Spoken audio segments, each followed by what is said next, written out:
Prince Harry has come under fire for his recent comments about resignations benefiting mental health, prompting one royal commentator to claim the Duke isn't qualified to comment on the matter.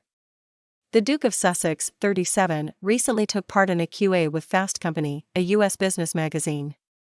While discussing his role as Chief Impact Officer with California-based mental health startup Better Up, Harry spoke about a mental health awakening that has seen droves of people quit their jobs in order to prioritize their happiness and mental health.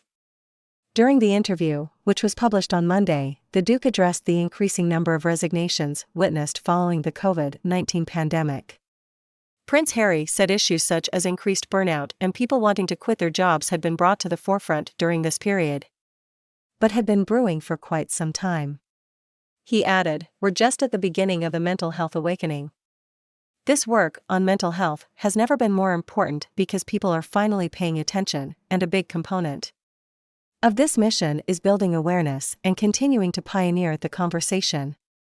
On numerous occasions in the past, the Duke has opened about his own mental health struggles, particularly how the tragic and sudden death of his mother Princess Diana impacted him.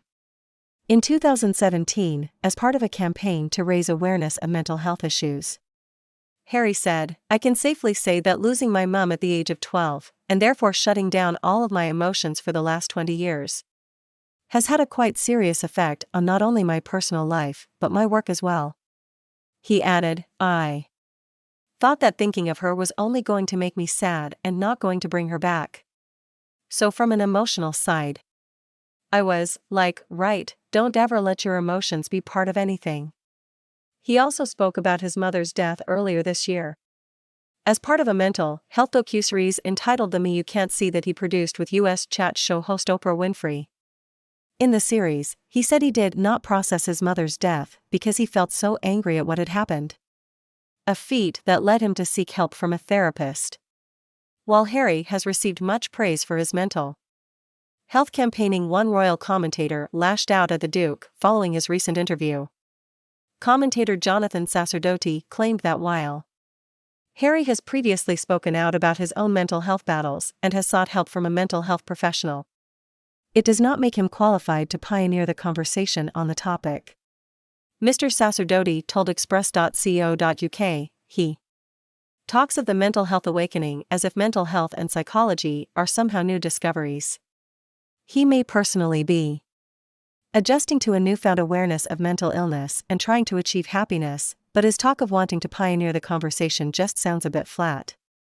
As far as I know, he isn't qualified or trained in the field of psychology or psychotherapy." Mr. Sacerdoti, who is a regular contributor to The Spectator, added, "You might say that being a patient doesn't make one an effective or knowledgeable doctor."